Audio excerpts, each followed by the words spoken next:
Hey guys, welcome to my channel.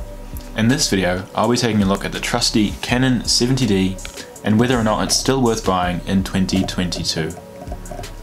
This camera released back in 2013 and has remained a go-to for sort of enthusiast level photographers ever since.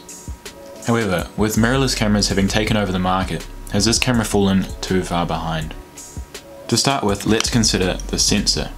It's a 20.2 megapixel crop sensor, and because it's Canon, it's cropped by 1.6 times.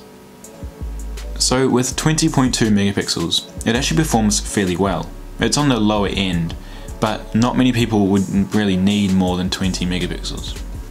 The focus point coverage isn't great. There's only 19 focus points. However, they are all cross-type.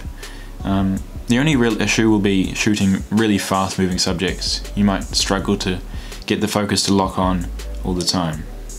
When shooting those fast-moving subjects, you can shoot at 7 FPS. And while this is good, the problem with this camera is that the older processor only lets you shoot 16 RAWs before that buffer fills up. So for sports photography, this probably shouldn't be your first choice. One of the best features of this camera is its screen. It's a 3-inch vari-angle touchscreen, and so it's super useful in a variety of situations to have this really well designed screen which can give you heaps of different angles.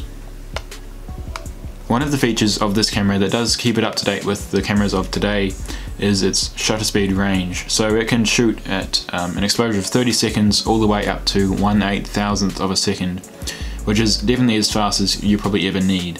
Video is another feature where this camera sort of lags behind a little bit, especially when it comes to today's cameras. So this camera can only shoot at 1080p and only at 24, 25 or 30 frames per second. To get 50 or 60 frames per second, you'll have to change down to 720p recording. There's also no headphone jack, only ports for mic, AV, HDMI and a remote shutter. The touchscreen is especially useful when it comes to shooting video, because as you can see, focusing is so much easier when you can simply tap from the background to the foreground and back again.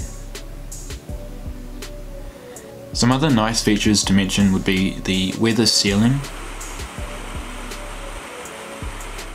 the electronic level, and some other helpful Canon technology that you'll be used to if you've ever used a Canon camera before. So you've got the really nice, easy to use menu systems. The button placement on this camera and the amount of buttons there are is really well designed. It's just the right amount and they're really easy to use.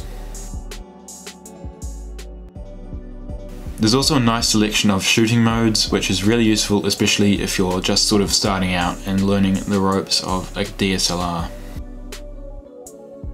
Overall, this camera does fall behind a little bit in terms of what's available right now and the current technology.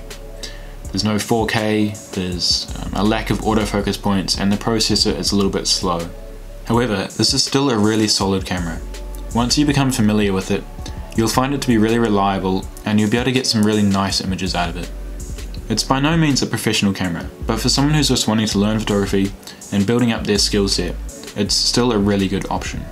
Because this doesn't have all the bells and whistles you can imagine, the focus is more on creating images. Because you're only spending a few $100s on this and still getting a really sturdy camera, you'll have more money left over for nicer lenses.